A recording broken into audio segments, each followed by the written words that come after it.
할렐루야. 오늘은 맥주 감사 주일입니다. 우리가 보리 농사를 짓는 것은 아니지만 특별히 하나님 앞에 추수 감사로, 맥주 감사로 구약 시대부터 지켜오던 절기를 우리가 이제 지키는 것입니다. 구약에서는 이스라엘 백성들이 출애굽했던 6월절로부터 50일이 지난 오순절, 시내산에서 모세가 돌비의 십계명을 받았던 절기, 그리고 광야 40년을 기억하며 또 추수의 기쁨을 주셨던 수장절, 장막절의 절기를 지켰습니다. 특별히 맥주 감사 주일은 이제 모맥을 거두는 절기, 그래서 하나님 앞에 보리와 밀 농사를 짓고 또 감사하는 그런 절기입니다. 그런데 이 맥주 감사 주일, 우리 절기로 하면 이제 7월 첫 주일이 되는데 지난 6개월 또 지켜주시는 은혜 감사하고, 특별히 6월 한 달은 또 참으로 교회적으로도 어려운 달이었지만은 하나님의 은혜 주시고 또 이제 새로운 달 7월이 되었으니 우리 모두 7월부터는 새 마음으로 또 새 은혜를 받고 새 영을 부으시고 새 출발하게 하시는 하나님의 은혜가 우리 모두에게 충만하기를 주님의 이름으로 축복합니다. 특별히 코로나 블루로 또 많은 사람이 어렵고 패닉 상태가 지속되고 있습니다.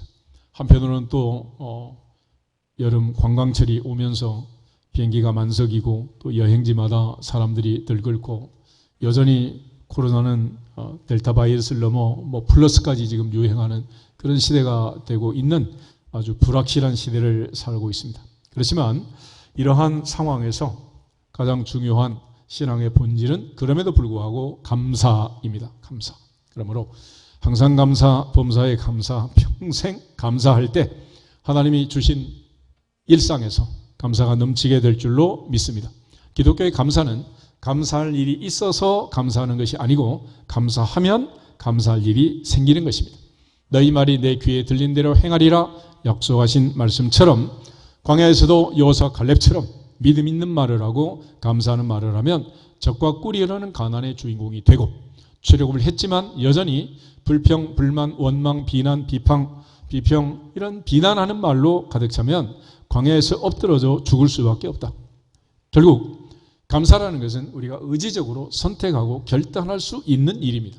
그러므로 감사할 것이냐 원망할 것이냐, 마라의 쓴물 앞에서, 홍해바다 앞에서 음식이 떨어졌을 때, 마실 물이 없을 때 어떻게 할 것이냐, 그것은 우리가 결단하기 나름이에요. 그러므로 전능하신 하나님을 믿고 약속의 말씀을 믿고 감사하면 반드시 하나님께서 감사할 수 있도록 하늘의 보고를 여시고 명하사 복을 내려주실 줄로 믿습니다. 오늘 사도 바울은 골로새서 3장에서 특별히 우리에게 이러한 때에 해야 할 가장 중요한 일을 가르쳐 주는데 15절 말씀 같이 한번 읽어보겠습니다. 15절, 그리스도의 평강이 너희 마음을 주장하게 하라. 너희는 평강을 위하여 한 몸으로 부르심을 받았나니 너희는 또한 감사하는 자가 되라. 아멘. 그리스도의 평강을 사도 바울은 얘기합니다. 골로새서는 에베소서, 빌립보서, 빌레몬서처럼 옥중 편지, 옥중 서신 중에 한 편입니다. 그럼에도 불구하고 사도 바울은 감옥 안에서 그리스도의 평강을 얘기합니다. 빌립보서 4장 7절에서도 그러면 모든 지각에 뛰어난 하나님의 평강이 그리스도 예수 안에서 너희 마음과 생각을 지키시리라 약속했습니다. 예수님께서 부활하시고 제자들에게 나타나셔서 그들에게 던진 첫 번째 인사말, 너희에게 평강이 있을지어다. 너희에게 평강이 있을지어다. Peace be with you. Peace be with you. 너희에게 평강이 있을지어다. 샬롬, 샬롬. 이게 히브리인들의 인사말입니다. 예루살렘이라는 도시의 뜻은 평화의 도시, 평강의 도시입니다. 그러므로 새하늘과 새 땅에 들어갈 천국 백성, 하나님의 백성, 그리스도인들의 마음은 한마디로 하나님의 평강, 그리스도의 평강을 유지하고 누리는 것입니다. 쉽게 말하면 평정심을 누리는, 평정심. 좋은 일이 있어도 들뜨지 않고, 힘든 일이 있어도 낙심하지 않고, 조금 기쁘다고 춤추고 조금 슬프다고 넘어지는 그런 삶이 아니라 그리스도 안에서, 주님 안에서 평강을 누리는 것입니다. 바울은 몸이 비록 감옥에 갇혔지만 그는 그리스도의 평강이 마음을 주장하게 해라 그랬습니다. 오늘 우리의 마음에 이 하나님의 평강이 찾아와서 그 평강이 우리를 다스리고 평강의 도시에서 평강의 나라를 바라보며 평강의 주님을 믿고 하나님의 평강을 소망하면서 우리 모두가 다 하나님의 평강으로 넘치기를 주 이름으로 축복합니다. 그 평강 속에서 나오는 것이 바로 감사라는 거예요. 감사. 그러므로 이 시간 마음이 불안하면 감사는커녕 예배도 집중하지 못하겠죠. 내 마음이 흐트러지고 생각이 흐트러지면 절대로 하나님께 집중할 수 없습니다. 그래서 아이들도 공부할 때 참새방앗간을 늘 생각하면 공부가 되겠어요? 이게 안 되는 거지. 그러므로 온 마음을 다해서 목숨을 다하고 뜻을 다하고 성품을 다하고 힘을 다해서 주 여호와 너의 하나님을 사랑해라. 온전히 집중하라는 것입니다. 하나님의 평강, 그 평강만이 우리의 마음에 충만하게 되면 드디어 하나님께 집중하고 감사할 수 있게 된다. 그래서 사도 바울은 감옥에 갇혔다 하더라도 평강이 내 마음을 주장하고 감사하는 자가 되어야 한다 그랬습니다. 2021년 참으로 힘들고 어려운 때를 지나가면서 이제 하반기를 시작하는 맥주 감사주일 7월 첫 주일이지만 이 상황에서도 여전히 감옥 안에 갇힌 바울처럼 그리스도의 평강이 우리의 마음을 주장하고 특별히 감사하는 자가 되면 남은 6개월도 하나님께서 은혜 주시고 책임져 주시고 복의 복을 더하실 줄로 믿습니다. 오늘 이 어려운 때를 지나가면서 우리가 어떤 사람이 되어야 할 것인가? 바울은 한마디로 그리스도의 평강이 너희 마음을 주장하게 하고 너희는 감사하는 자가 되라 그랬습니다. 옆 사람은 다시 인사하겠습니다. 감사하는 자로 삽시다. 감사하는 자로 삽시다. 감사하기로 결단합시다. 감사하기로 결단합시다. 아멘. 그럼 우리가 결정하는 거예요. 결정. 베드로 후서 3장을 한번 보겠습니다. 사도 베드로는 역시 우리가 이 마지막 때를 살면서 어떤 자가 되어야 할 것이냐라는 질문을 던지는데 8절부터 13절을 보겠습니다. 베드로 후서 3장 8절부터 13절. 사랑하는 자들아, 주께는 하루가 1000년 같고 1000년이 하루 같다는 이 한 가지를 잊지 말라.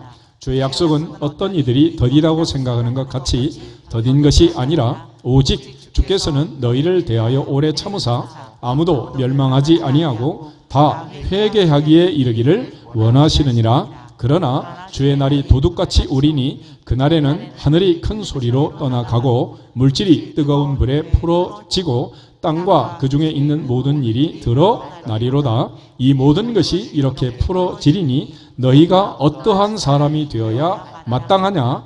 거룩한 행실과 경건함으로 하나님의 날이 임하기를 바라보고 간절히 사모하라. 그날에 하늘이 불에 타서 풀어지고 물질이 뜨거운 불에 녹아지려니와 우리는 그의 약속대로 의가 있는 곳인 새 하늘과 새 땅을 바라보도다. 아멘. 그 중에 11절에 보면은 이 모든 것이 이렇게 풀어지리니 너희가 어떠한 사람이 되어야 마땅하냐? 너희가 어떠한 사람이 되어야 마땅하냐? 라는 질문을 던집니다. 주님 다시 오시는 그날. 더 이상 이제 회개가 유효기간이 끝나고 회개할 수 없는 때가 오기 전에 회개할 수 있도록 하나님은 아직도 문을 닫지 않고 기다리신다. 기다리신다.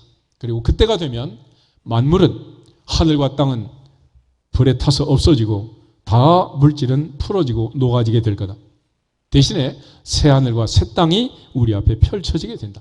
새 하늘과 새 땅을 바라보고 영원한 천국을 준비하는 마지막 때를 기다리는 하나님의 자녀들은 어떤 사람이 되어야 마땅하냐? 경건한 행실과 믿음, 거룩한 행실과 경건, 이것이 가장 중요하다라고 말씀하면서 새 하늘과 새 땅을 바라보고 사는 자로서 사는 자세를 가르쳐주고 있습니다. 오늘 사도 바울 역시 감옥 안에서 그리스도의 평강이 우리의 마음을 주장하고 감사하는 자로 살아야 한다.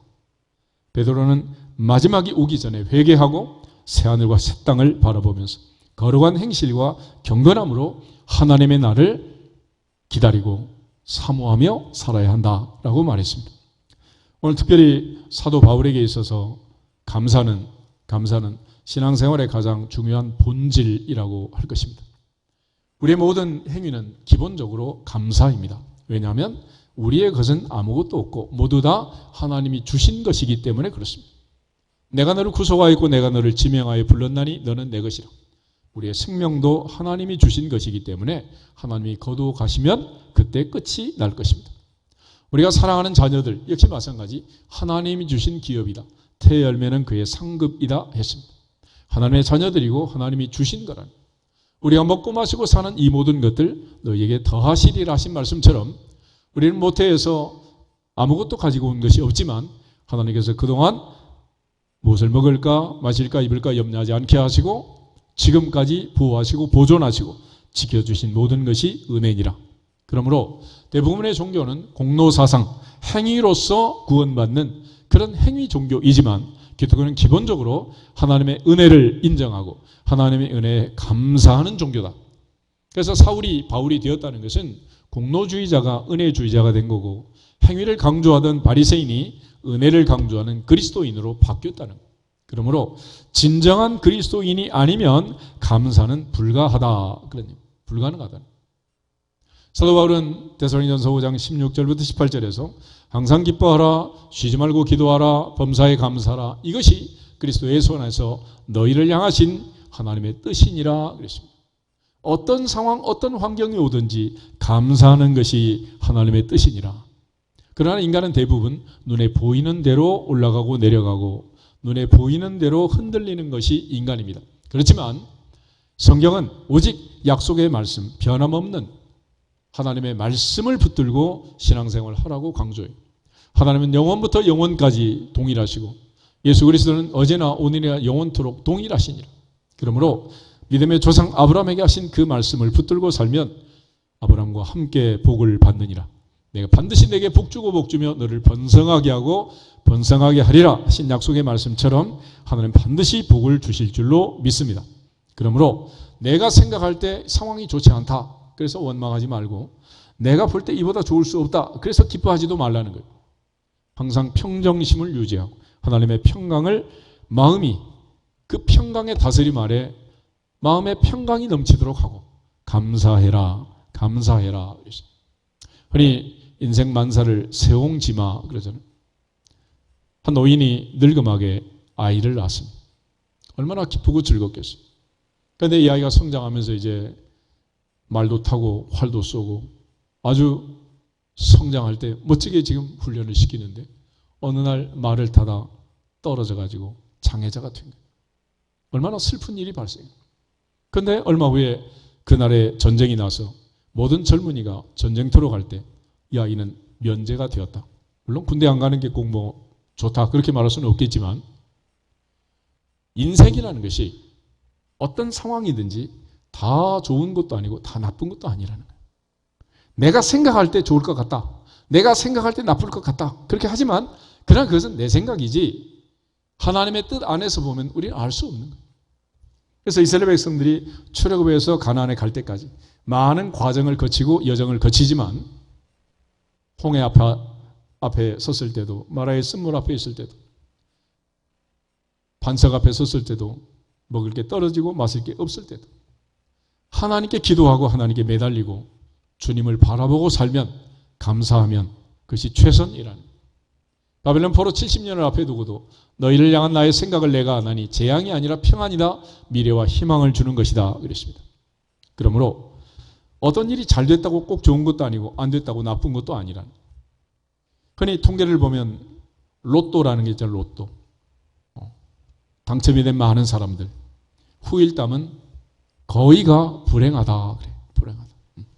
모든 사람이 로또 당첨되고 싶겠지만 결과를 보면 그렇지가 않다는. 그러니까 심지어 그런 일도 다 좋은 건 아니라는. 그렇지만 반대로 시편은 고난 당한 것도 유익이라 그랬습니다. 히스기야 왕을 보면 병들어 아파 죽게 됐을 때는 하나님께 매달리고 기도하게 됩니다. 그러나 고침을 받고 15년 더 살면서 그는 교만함으로써 자손들이 바벨론의 포로로 잡혀가는데 기여하는 그런 결과를 가져오고 말았어요. 그러므로 아프다고 꼭 나쁜 것도 아니고 건강하다고 꼭 좋은 것도 아니다. 어떤 상황이든지 하나님이 주장하시고 하나님께 맡기면 합력하여 선을 이룰 줄로 믿습니다. 우리 전도서 3장을 한번 찾아보겠습니다. 구약성경 전도서 3장. 지혜왕 솔로몬은 인생 만사를 살피면서 인간에게 있어서 가장 연약한 한계가 있는 것을 알게 됩니다. 그 한계가 무엇이었느냐? 11절부터 14절을 같이 한번 읽겠습니다. 하나님이 모든 것을 지으시되 때를 따라 아름답게 하셨고 또 사람들에게는 영원을 사모하는 마음을 주셨느니라.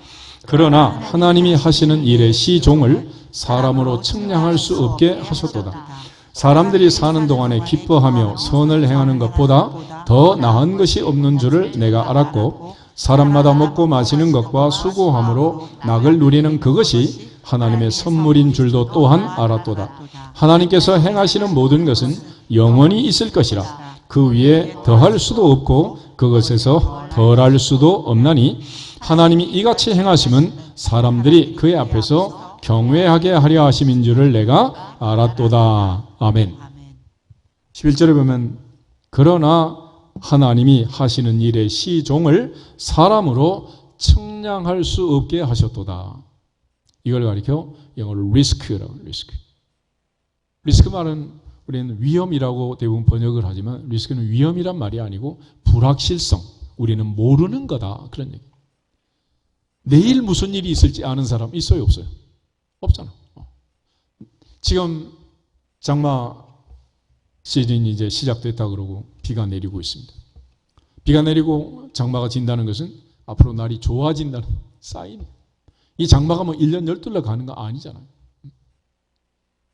어느 날 어떤 상황이 어떻게 바뀔지 아무도 알 수 없다. 그걸 불확실성이에요. 불확실성. 하나님이 왜 우리의 미래를 알지 못하도록 불확실하게 했느냐? 14절 끝에 가면 하나님께서 이같이 행하시면 사람들이 그의 앞에서 어떻게 하려고? 경외하게 하려고. 하나님을 경외하는 것이 솔로몬의 개념에서는 그것이 바로 지혜의 근본이라는. 우리가 앞날을 알 수 없기 때문에 하나님을 경외하고 두려워하는 것이고 그 모든 것을 알고 계시는 그 하나님만이 우리의 미래를 주장하시고 이끌어 가시기 때문에 그분에게 맡기면 합력하여 선을 이루어 주시느니라. 할렐루야. 그게 바로 인생이라는 거예요. 7장을 한번 보겠습니다. 전도서 7장 11절에서 14절을 보겠습니다. 지혜는 유산같이 아름답고 햇빛을 보는 자에게 유익이 되도다. 지혜의 그늘 아래에 있음은 돈의 그늘 아래에 있음과 같으나 지혜에 관한 지식이 더 유익함은 지혜가 그 지혜 있는 자를 살리기 때문이니라. 하나님께서 행하시는 일을 보라. 하나님께서 굳게 하신 것을 누가 능히 곧게 하겠느냐. 형통한 날에는 기뻐하고 곤고한 날에는 되돌아보아라. 이 두 가지를 하나님이 병행하게 하사 사람이 그의 장래 일을 능히 헤아려 알지 못하게 하셨느니라. 아멘. 살다 보면 형통한 날도 있고 곤고한 날도 있다는 거예요. 하나님이 이 두 가지를 통해서 인생을 조율하신다. 그리고 미래를 알 수 없게 했다. 그러므로 형통한 날에는 기뻐하고 곤고한 날에는 되돌아보아라. 그러면서 하나님을 찾으라. 하나님을 경외하라. 하나님의 손에 네 인생이 있느니라. 생사화복은 전능자의 결정에 달렸느니라. 할렐루야. 그걸 깨닫게 하는 거라. 그러므로 우리가 어떤 상황에서든지 하나님께 감사하면 병든 자는 고쳐주시고 약한 자는 강하게 하시고 강한 자는 더욱 강하게 변화시킬 줄로 믿습니다. 그러나 교만하면 건강한 자도 병이 들고 약한 자는 더욱 약하게 되고 힘든 사람은 더 힘들게 되는 거예요. 요즘 우리 시대의 가장 큰 문제는 양극화, 빈익빈, 부익부, 그걸 얘기를 합니다. 그러나 하나님의 법칙을 보면 이 상황을 바꿀 수 있는 가장 중요한 비결이 키워드가 하나 있는데 그게 감사라는 거예요. 감사. 그래서 성경은 감사하면 감사할 일이 생기느니라. 오늘부터 감사함으로 내 인생을 바꾸고 내 자녀의 미래를 바꾸고 교회의 미래를 바꾸고 민족의 미래를 바꿀 수 있기를 주님의 이름으로 축복합니다. 그래서 기독교 문화권의 모든 나라에 가장 많이 쓰는 말은 땡큐야, 땡큐. 감사합니다. 감사합니다. 감사합니다. 요즘 바이든 대통령 얘기하는 거 보면 땡큐로 얼마나 많이 연발을 해요. 마이애미의 사고 현장에 가서도 수고하는 많은 사람들에게 땡큐를 수십 번 반복하잖아요. 하나님 앞에서 해야 할 일은 감사니라. 오직 감사. 할렐루야. 그것이 오늘 맥주 감사주의를 맞이하면서 우리의 마음의 생각에 머리부터 발끝까지 온몸이 감사의 세포로 가득 차기를 주님의 이름으로 축복합니다.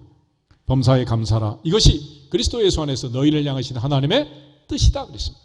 그런데 그렇게 감사하기 위해서는 솔로몬이 말하는 것처럼 하나님을 경외하는, 하나님을 믿는, 하나님을 섬기는 자가 되어야 한다. 그래서 사도 바울은 오늘 감옥 안에 갇혀 있지만 그 감사하기 위해서 해야 할 중요한 6가지 원리를 설명해 주고 있는데, 골로새서 3장 다시 보시면 12절에 그러므로 너희는 하나님이 택하사 거룩하고 사랑받는 자처럼 그랬습니다.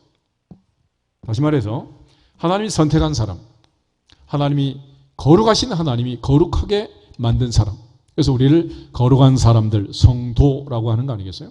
또 하나님의 사랑받는 사람, 나의 힘이 되신 여호와 내가 주님을 사랑합니다 고백하지만 여전히 하나님의 사랑을 받는 사람, 하나님을 사랑하고 하나님의 사랑받는, 하나님이 선택하고 거룩하신 하나님이 거룩하게 만드신 거룩한 백성, 그들이 바로 하나님 앞에 감사할 수 있는 자격이 되는 거예요.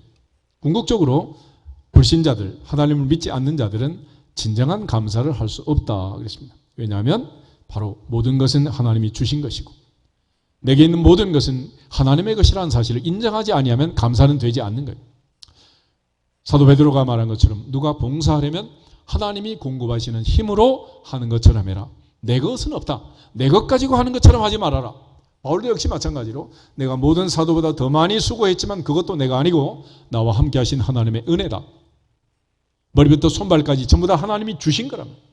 때와 시기와 장소, 능력도 하나님이 주신 것으로 하는 거지 내 것으로 한 게 아니기 때문에 할 수 있다는 자체가 은혜고, 그 자체에 대해서 우리는 마지막 반응이 뭐냐? 감사하는 거예요. 감사.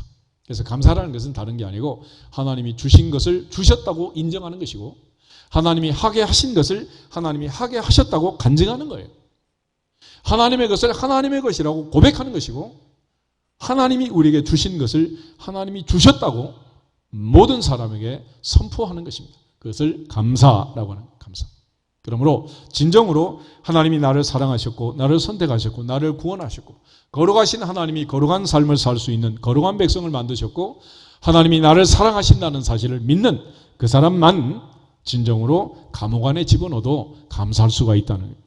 그래서 이제는 그리스도인이 해야 할 감사, 하나님의 선택받고 거룩하신 하나님의 사랑받는 성도들이 해야 할 첫 번째 일은 긍휼과 자비와 겸손과 온유와 오래 참음을 옷 입어라. 여기 있는 내용들은 한마디로 예수님의 마음 그리고 성령의 열매라고 할 수 있습니다. 온유하고 겸손하신 그리스도 예수의 마음, 오직 성령의 열매는 사랑과 희락과 화평과 오래 참음과 자비와 양성과 충성과 온유와 절제니 이 같은 것을 금지해야 할 법이 없느니라 하신 말씀처럼 하나님의 자녀들, 진정으로 구원받은 그리스도인은 그리스도 예수의 마음을 품고 성령의 열매를 맺어야 하느니라. 할렐루야. 그런 가운데서 진정한 감사가 나올 수 있는, 그러니까 예수님의 온유하고 겸손한 마음이 아닌 교만하고 거짓된 마음, 성령의 열매가 아닌 이러한 악한 자들의 마음이 우리 속에 침투한다면 감사는 형식적이지 진정한 감사는 불가하다라는 것입니다. 그런 차원에서 사도 바울은 비록 감옥에 갇혀 있지만은 그리스도 예수 안에서 선택받은 사도로서 그는 성령의 열매를 맺고 온유하고 겸손한 그리스도의 마음을 품고 우리 모두에게 감사하는 자가 되라, 그렇게 권면하고 있습니다. 두 번째는 13절에 누가 누구에게 불만이 있거든 서로 용납하고 비쳐 용서하되 주께서 너희를 용서하신 것 같이 너희도 그리해라. 두 번째 그리스도인의 특징은 뭐냐? 나는 구원받은 죄인이다 라는 것을 깨닫고 고백하는 것입니다. 오늘도 우리가 하나님 앞에 고개 들고 예배를 드리는 것은 우리가 의로운 자여서 그런 것이 아니고 우리가 당당하고 떳떳하게 인생을 살아서 그런 것도 아니고 우리는 죽을 죄인이지만 십자가의 보혈로 우리의 죄값을 지불하시고 그 은혜로 구원받아 하나님의 자녀가 된 것을 감사하면서 내가 용서받았다는 사실을 깨닫고 인정하면서 하나님 앞에 구원받은 죄인으로서 예배를 드리는 거예요. 그러므로 우리는 하나님 앞에 죽어마땅한 죄인이다. 그러나 십자가의 은혜로 구원받은 하나님의 자녀가 된 것을 감사해야 하느니라. 아멘. 이와 같이 십자가의 가장 중요한 의미 중에 하나는 용서라는 것입니다. 예수님 주기도문에서 그 짧은 기도문에서 우리가 우리에게 죄 지은 자를 사해 준 것 같이 우리 죄를 사해 주십시오. 용서해 주십시오. 그렇게 기도하라고 부탁합니다. 십자가의 가상칠연의 첫 번째 이야기는 아버지여 저들을 사하여 주옵소서. 용서해 주십시오. 알지 못해서 그렇습니다. 예수님이 십자가에서 우리를 용서하신 것 같이 우리도 서로 용서하고 용납해라. 그럴 때 진짜 감사가 된다는 거예요. 그렇지? 서로 불만을 가지고 원망을 가지고 불평하면서 어떻게 감사가 나올 수 있겠어요? 그건 불가한 거죠. 그러므로 항상 로마서 5장에 있는 말씀처럼 내가 연약할 때, 내가 죄인이었을 때, 곧 원수였을 때 주님이 십자가에 죽으심으로 하나님께서 우리에 대한 자기의 사랑을 확증하셨다는 사실을 믿고 그 엄청난 용서를 받은 자답게 하나님 앞에 서로 불만하지 말고 피차 용납하고 용서해라. 그때 감사가 가능하다라고 얘기합니다. 예수님의 비유 중에 베드로가 형제가 죄를 범하면 몇 번 용서하면 됩니까? 7번이면 되겠습니까? 베드로는 아주 넉넉히 잡아서 7번을 얘기하지만 예수님은 7번을 70번까지 70번씩 7번이라도 용서해라 라고 말하면서 1만 달란트 탕감받은 자가 100데나리온 빚진 자를 용서치 못하는 그를 감옥에 집어넣는 그 참담한 예화를 들면서 우리는 하나님 앞에 1만 달란트 빚을 탕감받았다라는 걸 강조해 주시죠. 그것이 사실이라면 100데나리온 가지고 싸우지 않는다는 거죠. 하나님 앞에서 이제는 피차 용납하고 피차 용서하고 주님이 우리를 연약할 때, 죄인이었을 때, 원수였을 때 용서하신 것 같이 너희도 그렇게 할지니라. 그 용서를 바탕으로 해서 감사가 가능하다라는 거예요. 이게 두 번째 원리입니다. 세 번째는 14절에 보면 이 모든 것 위에 사랑을 더하라. 이는 온전하게 매는 띠니라 그랬습니다. 바울은 로마서 13장에서 사랑은 율법의 완성이다 그랬습니다. 우리가 보통 이제 옷을 입고 마지막에 이제 벨트를 매잖아요.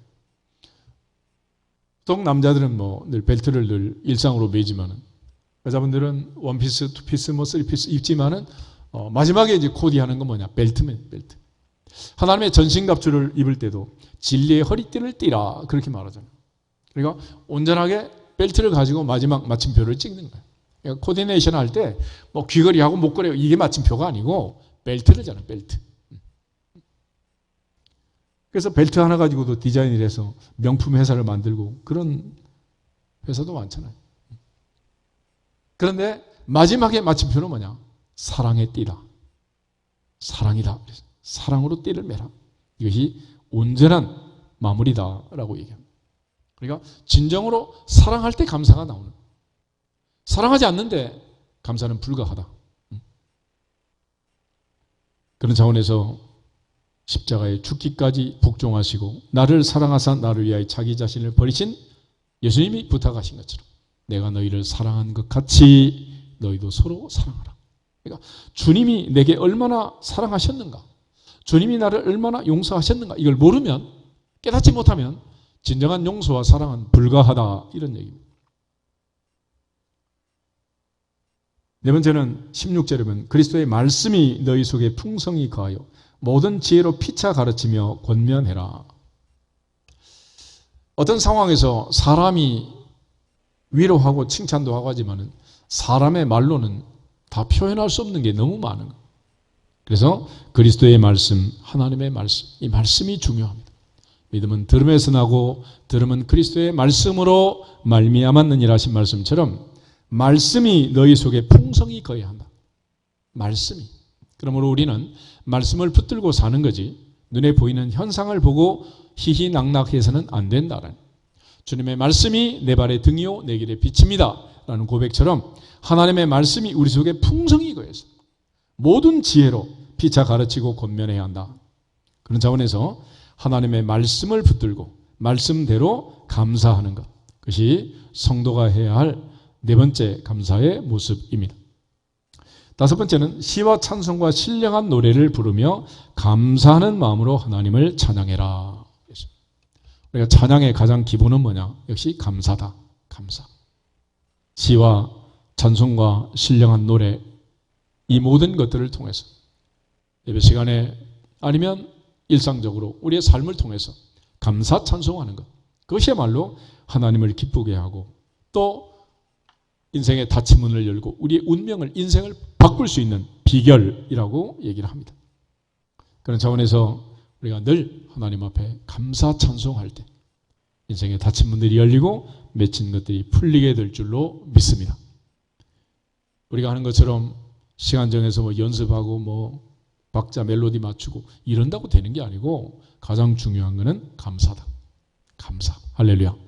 그 마음에 감사하는 마음으로 찬양을 하면 시와 찬송과 신령한 노래로 하나님 앞에 감사 찬양할 때 거기서부터 문제가 풀린다라는 것.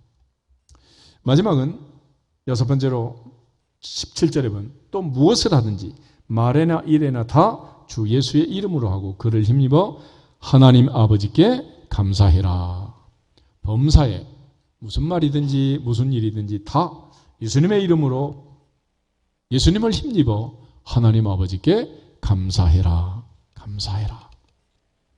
사도 바울은 감옥 안에서 골로새 성도들에게 편지를 쓰면서 이 여섯 가지 감사의 원칙을 얘기하며 특별히 15절에 그리스도의 평강이 너희 마음을 주장해 너희는 평강을 위하여 부르심을 받은 자가 되었으니 어떤 상황에서든지 너희는 또한 감사하는 자가 될지니라. 할렐루야.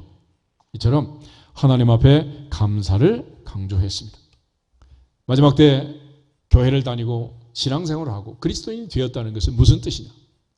온 세상이 코로나로 힘들어하고 온 나라가 힘들어하고 모든 나라가 모든 백성들이 저항, 우왕, 불확실한 미래를 앞에 두고 갈팡질팡한다 하더라도 우리는 범사에 감사하는 자가 되어야 하느니라. 할렐루야. 에베소서 5장 20절을 한 번 더 찾아보겠습니다. 에베소, 빌립보, 골로새. 에베소 5장 20절. 사도 바울은 에베소 5장 20절에서도 감사의 네 가지 중요한 원리를 설명해 주고 있습니다. 같이 한 번 더 찾아보겠습니다. 범사에 우리 주 예수 그리스도의 이름으로 항상 아버지 하나님께 감사하며. 아멘. 이게 먼저 범사에 감사하라. 이것이 그리스도 안에서 너희를 향하신 하나님의 뜻이다 그랬는데 범사라는 얘기는 우리가 요람에서 무덤까지 살면서 당하는 모든 일, 인생 전체를 하나님 앞에 어떤 상황을 만나든지 감사해라. 홍해바다 앞에 갖다 놔도 감사하고 마라의 쓴물 앞에 갖다 놔도 감사하고 사자굴 앞에 갖다 놔도 감사하고 병들어 죽게 돼도 감사하고 고난을 당해도 감사하고. 할렐루야. 범사에 감사를. 그러니까 내가 하나님 앞에 예배 없는 법은 없다 그래가지고 성질내도 되는 상황이 하나라도 있다면 좋겠지만 성경은 예배 없이 그래도 감사해야 하느니라. 그래도 감사해야 하느니라. 그래도 감사해야 하느니라. 감사. 그 외에는 길이 없어요. 하나님 앞에 감사하는 것, 그것이 첫 번째입니다. 두 번째는 우리 주 예수 그리스도의 이름으로 감사해라. 이것은 좀 전에 설명했던 것처럼 내 것 가지고 하는 사람은 한 사람도 없습니다. 그러므로 우리가 무언가를 할 수 있다면 그것은 하나님이 주신 것이기 때문에 감사해야 한다. 그래서 감사는 하나님이 주신 것을 하나님이 주셨다고 인정하고 고백하고 증거하고 간증하고 선포하는 거예요. 그러므로 하나님이 우리에게 주신 모든 것을 가지고 우리가 하나님께 드리는 거죠. 이 시간 예배 자리에 있는 이 자체가 하나님 앞에 감사 예배를 드려야 하는 이유는 우리의 생명도 하나님이 주셨고 앉고 서고 눕고 일어날 수 있는 힘도 하나님이 주셨고 또 호흡하고 보이고 듣고 하는 이 모든 감각도 하나님이 주셨느니라. 그러므로 주 예수의 이름으로 감사할지니라. 아멘. 내 것 가지고 하는 거 아니에요. 하나님이 못 듣게 하면 그 순간 사라진다. 감각도 미각도 후각도 하나님이 거두어 가시면 다 사라지는 거예요. 내게 있는 모든 것은 하나님이 주신 것이지 내 것이라고 할 수 있는 것은 하나도 없다는 거예요. 그럼에도 불구하고 우리는 이것이 내 것인 것처럼 내 이름으로 하려고 애를 쓰지만 사도 바울은 내 이름이 아니라 오직 예수 그리스도의 이름으로 감사해라. 예수님의 이름으로. 이번에 그 코로나가 오면서 공통적으로 나타나는 현상 중에 대표적인 것이 후각이 사라요. 후각. 냄새가. 우린 조금만 냄새가 나도 얼마나 민감하게. 할머니 냄새나. 그리고 안 가는데. 이게 후각이 사라져요. 후각. 그러니까 냄새 맡는 것 하나도 하나님이 능력을 주셔야 가능한 일이니라. 할렐루야. 하나님이 은혜 안 주시면 몰라요. 몰라. 알 수가 없는 거예요. 그러니까 하나님이 은혜를 주셔야 되는 거지.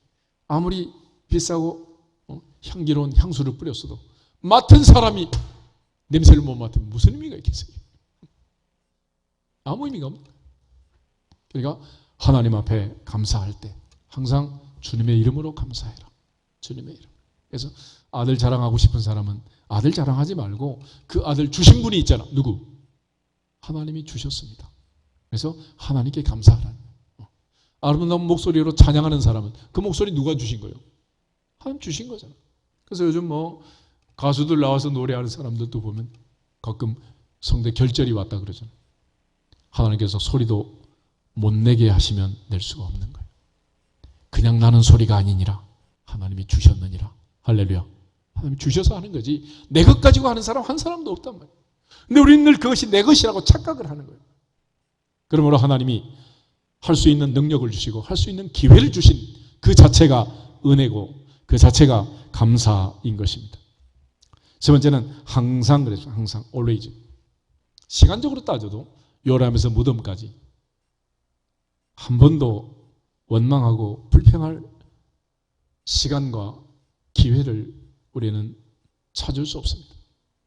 그렇지만 힘들고 어렵기로 따지면은 엄마 뱃속에서 잉태해서 세상에 태어나서 죽기까지 얼마나 힘들어. 요즘 아이들 다 커가지고도 학폭 사건 이런 걸 막 폭로하고 이런 상황들이 많이 있잖아요. 애들 그저 가방 들고 학교 다닌 줄 알지만은 유치원 다니고 초등학교, 중학교, 고등학교, 대학 다니는 이것이 그게 쉽지가 않다는 거예요. 엄마 아빠는 등록금만 대주면 되는 줄 알지만 얘는 결코 그게 그렇지가 않다는 거야 이게.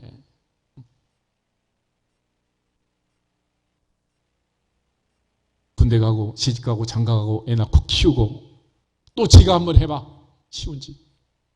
그렇지만 이 힘들고 어려운 세상인 것 같지만 그때마다 하나님이 힘과 능력을 주셔서 요단강을 건너가게 하시고 홍해바다를 건너가게 하시고 광야를 건너가게 하시고 할렐루야. 그때마다 힘을 주신 것처럼 남은 노년도 하나님이 힘 주시고 마지막 요단강 건너 천국 들어갈 힘도 하나님이 주실 줄로 믿습니다. 그렇게 해서 우리 인생을 살고 있는 거예요. 그러므로 아직 살아있고 아직 내가 숨쉬고 존재하고 걸어다니고 이목구비가 살아있고 감각이 살아있는 이 자체가 은혜고 하나님 앞에 감사할 수밖에 없다. 감사할 수밖에 없는 거예요. 어떤 사람은 난 가을이 좋아요. 여름은 싫어요. 그러고 있지만 그것도 아니야. 봄, 여름, 가을, 겨울 사계절이 있다는 게 얼마나 좋은 일인지. 그래서 적당한 위도에 위치한 나라만 사계절이 있어요. 사계절이 있는 나라들이 선진국이에요. 우리나라 선진국 들어갔다고 뉴스가 나오던데 지금 열대지방은 1년 내내 더워. 그리고 모기 때문에 말라리아로 죽는 사람이 사실 코로나로 죽는 사람보다 더 많아요. 모기 하나한테 물려가지고 이게 죽어가는 사람이 얼마나 많은지. 그런데 우리는 또 추운 겨울이 있어서 잠깐 모기가 왕성하지만은 겨울에 또 다들 모기들이 사라지고 요즘 이제 지하도 밑에 하수관 밑에 이런 데 이제 겨울에도 모기들이 몰려 있다고 그러잖아요.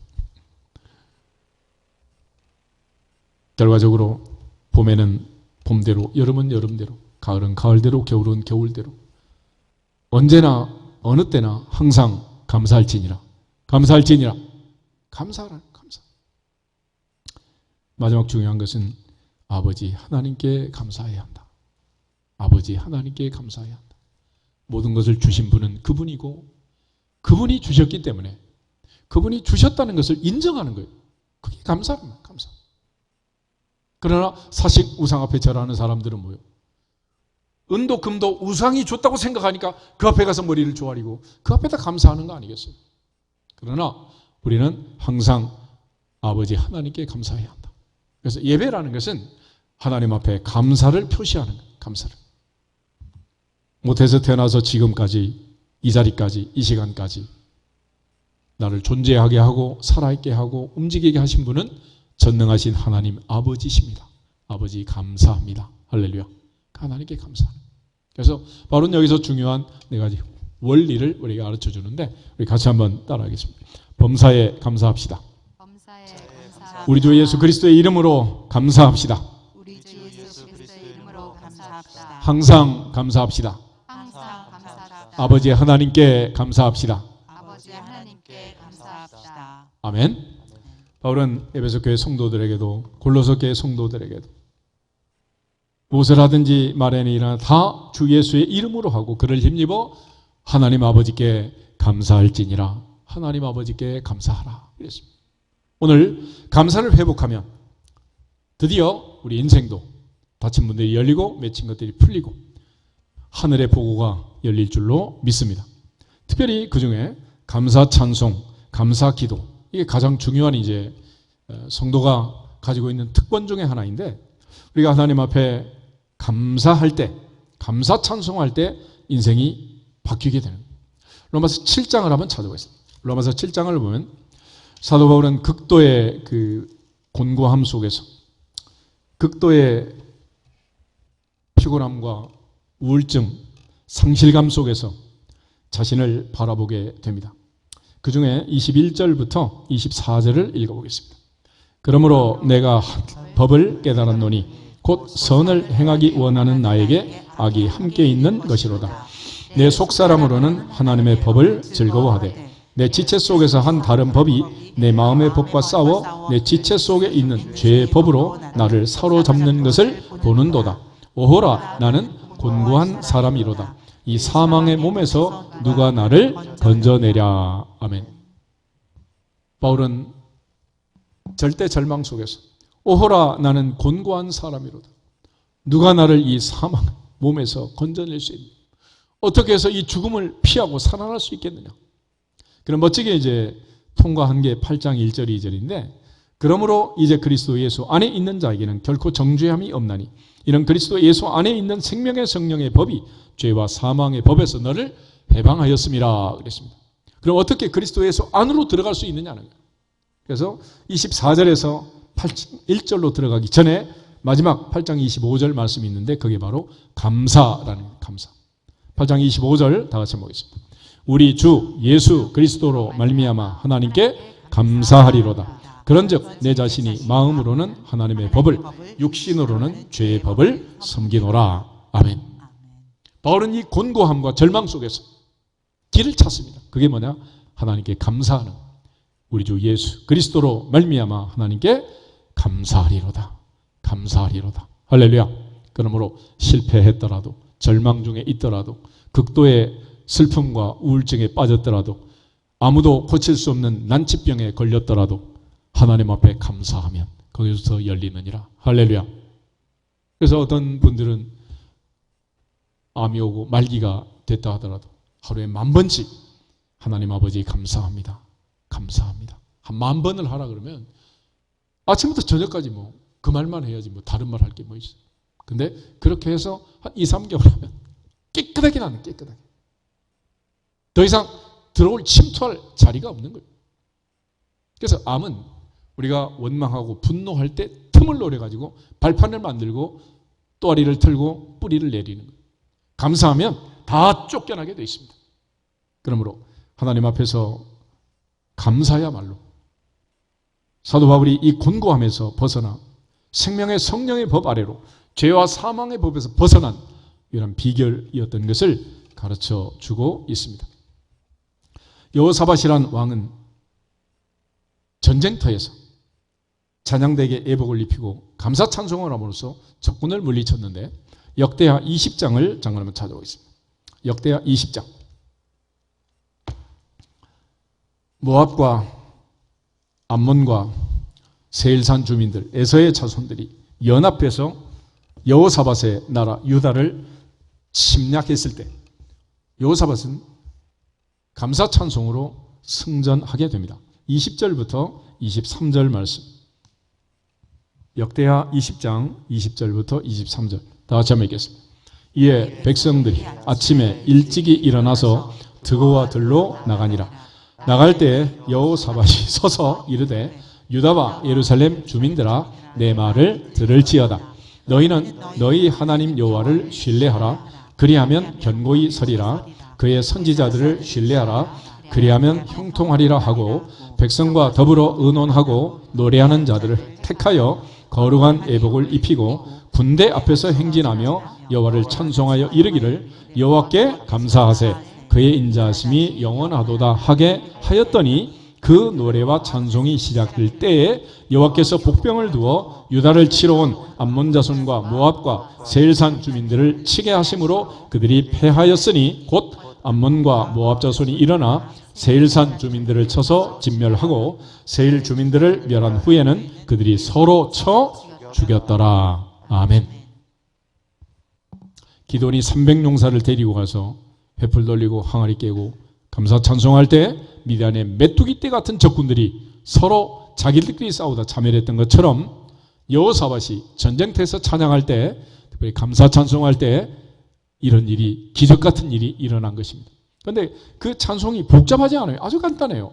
21절에 여호와께 감사하세 그의 인자하심이 영원하도다. 여호와께 감사하세 그의 인자하심이 영원하도다. 여호와께 감사하세 그의 인자하심이 영원하도다. 할렐루야. 그 한마디 찬송을 했는데 모든 게 다 해결이 됐다는 거예요. 하나님 앞에 진심으로 감사하면 하나님의 은혜로 이 모든 대적들이 물러가게 될 줄로 믿습니다. 또한 우리가 적군을 물리칠 수 있는 유일한 방법 중에 하나는 감사 기도하는 것입니다. 아무것도 염려하지 말고 다만 모든 일에 기도와 간구로 너희 구할 것을 감사함으로 하나님께 아뢰라. 그러면 모든 지각에 뛰어난 하나님의 평강이 그리스도 예수 안에서 너희 마음과 생각을 지키시리라. 감사함으로 하나님께 아뢰라. 감사 기도해라 그랬습니다. 다니엘 6장 10절 말씀 한 절만 읽어보겠습니다. 다니엘 6장 10절. 어린 시절 포로가 되어 잡혀가고 뜻을 정해서 채식을 하면서 초지일관하고 한평생 하나님 앞에 하루 세 번씩 기도하면서 총리가 된 다니엘. 거기에 트집을 잡지 못하면 방법이 없다는 것을 안 적군들이 대적들이 다니엘을 모함한 조서를 발표하게 됩니다. 왕을 속여가지고. 그래서 앞으로 한 달 동안 왕 외에 다른 신의 그 어떤 존재에게 기도하는 자가 있으면 사자굴에 집어넣는다 그랬어요. 그런데 바벨론과 메데 바사 페르시아의 법은 왕이라도 한 번 조서를 발표하면 바꿀 수가 없었습니다. 다니엘은 그걸 충분히 알고 있었지만 매일같이 기도했다라고 얘기해요. 에스더를 보면 하만이 조서를 발표하고 나서 에스더가 죽으면 죽으리라 각오하며 왕께 나간 이유가 뭐냐? 한 번 발표한 조서는 바꿀 수가 없는 거예요. 그래서 왕의 마음을 사고 에스더가 드디어 반대되는 방어 조서를 내림으로써 하만의 조서보다 더 강력한 대항 조서를 내려서 불임자를 만들고 민족을 살려낸 것입니다. 그러니까 지금 다니엘이 총리인데 이 법을 모를 리가 없단 말이에요. 한 번 결정이 되면 끝나는 거예요. 그런데 다니엘은 어떻게 해서 살아났느냐? 10절 보겠습니다. 다니엘이 이 조서에 왕의 도장이 찍힌 것을 알고도 자기 집에 돌아가서는 윗방에 올라가 예루살렘으로 향한 창문을 열고 전에 하던 대로 하루 3번씩 무릎을 꿇고 기도하며 그의 하나님께 감사하였더라. 감사하였더라. 감사하였더라. 다니엘은 하루 3번씩 감사기도해요. 감사기도. 여기까지 왔으니 감사합니다. 이 나이에 죽어도 감사합니다. 이제 여한이 없습니다. 감사합니다. 하나님께서는 놀랍게 천사를 보내서 다니엘을 사자에게 보호하시고 그를 살려냈습니다. 오늘 하나님 앞에서 어떠한 기가 막힌 일이 내 앞에 펼쳐지더라도 감사하면 닫힌 문들이 열리느니라, 맺힌 것들이 풀리느니라, 길이 열리느니라. 할렐루야. 요나서 2장을 한 번 더 보겠습니다. 요나서를 보면 요나는 하나님의 명령을 어기고 니느웨로 가지 않고 다시스로 가는 배를 타게 됩니다.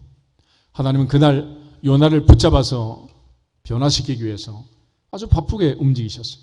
큰 배를 준비하고 큰 풍랑을 준비하고 큰 물고기를 준비하고 제비 뽑아 요나를 바다에 던지고 물고기 뱃속에 집어넣고 요나로 하여금 기도하게 했습니다. 1장 17절부터 2장 1절을 보겠습니다.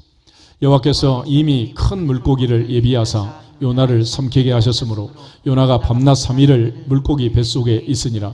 요나가 물고기 뱃속에서 그의 하나님 여호와께 기도하여 이르되 내가 받는 고난으로 말미암아 여호와께 불러 아뢰었더니 주께서 내게 대답하셨고 내가 스올의 뱃속에서 부르짖었더니 주께서 내 음성을 들으셨나이다. 아멘. 요나는 물고기 뱃속에 들어가서 3일 동안 하나님께 기도하며 부르짖었다. 부르짖었다. 하나님이 그의 기도를 들으셨다. 그런데 마지막 그가 살아나는 장면은 뭐냐? 감사야, 감사. 2장 9절, 10절 두 절을 다시 보겠습니다. 2장 9절 나는 감사하는 목소리로 주께 제사를 드리며 나의 서원을 주께 갚겠나이다. 구원은 여호와께 속하였나이다 하니라. 여호와께서 그 물고기에게 말씀하시매 요나를 육지에 토하니라. 아멘. 하나님께서 요나를 3일 동안 물고기 뱃속에 감금하셨다가 풀어줬어요. 언제냐? 감사할 때. 됐다. 이제 됐다. 풀어줘라. 토해내라. 그래서 하나님이 물고기에게 명령하자 물고기가 토해낸 거예요. 하나님은 언제 종료시키느냐? 감사할 때다. 감사할 때다. 어떤 상황에서든지 감사하면 감옥에서도 풀어주시고 물고기 뱃속에서 풀어주시고 사자굴 속에서 살려주시고 감사하는 자를 하나님께서는 은혜를 더하여 주신다라는 걸 배우게 됩니다. 오늘 하나님 앞에서 감사하는 것 얼마나 중요해요.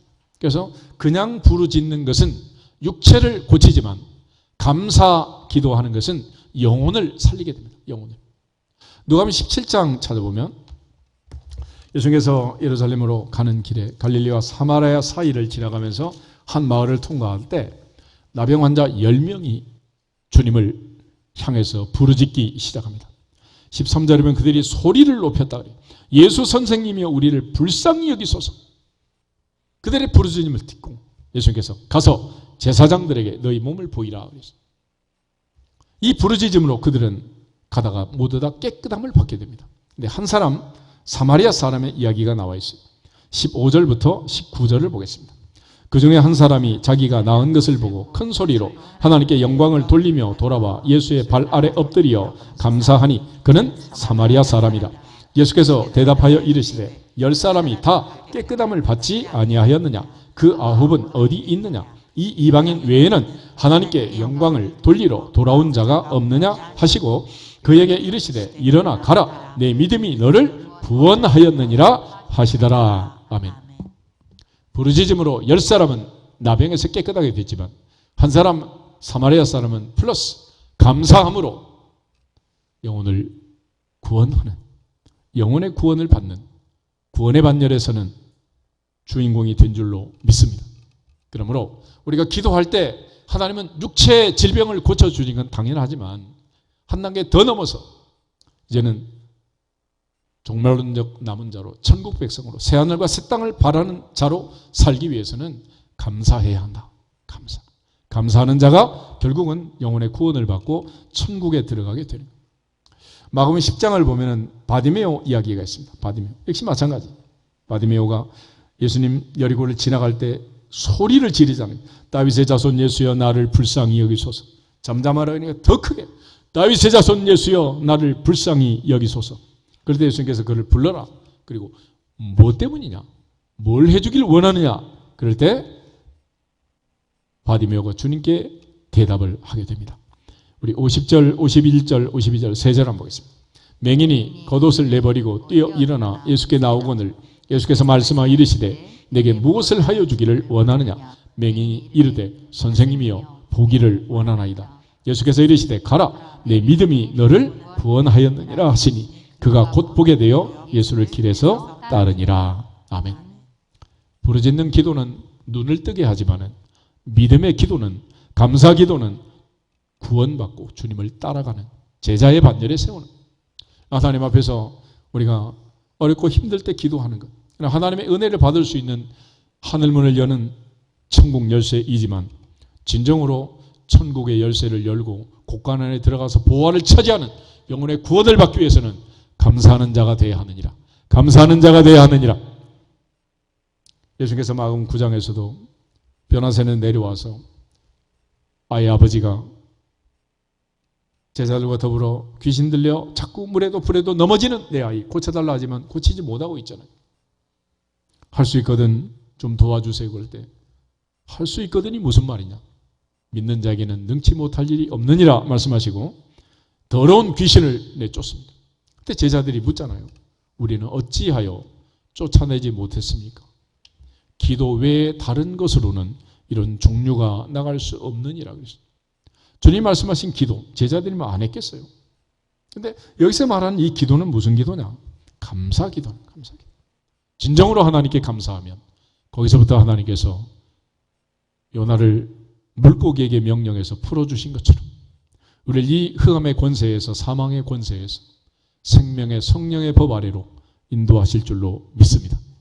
하나님의 보좌 앞에 맥주 감사주의를 맞이하면서 우리 모두가 결심하고 결단할 수 있으면 좋겠습니다.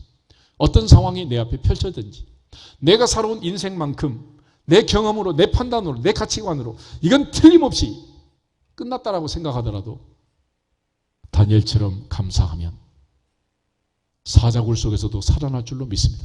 거기서 길이 열리는 거예요. 그러므로 범사에 감사하고 그것이 하나님의 뜻인 줄 알고 그로부터 감사하기로 결심하고 결단하고 실천하면 반드시 하나님께서 하늘문을 열어주실 줄로 믿습니다. 우리 다 같이 주 예수 그리스도의 이름으로 감사하는 자가 될지어다 선포하고 기도하겠습니다. 주 예수 그리스도의 이름으로